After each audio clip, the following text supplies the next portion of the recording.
Hi everyone, welcome back to a new episode of Quick Guide.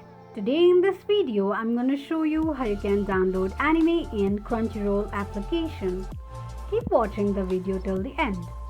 To download anime in Crunchyroll application, firstly open up your Crunchyroll application. The home page of Crunchyroll application will appear on the screen. Tap on search icon at the top right corner of the screen.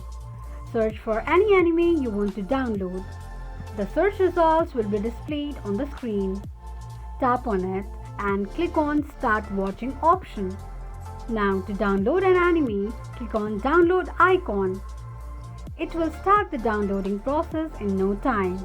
This is how you can download anime in Crunchyroll application quickly and easily just in few steps. If you have any thoughts or queries, let us know in the comment section. Don't forget to subscribe to our channel. Also press the notification bell icon so that YouTube will notify you whenever we post a new video. Thank you so much for watching.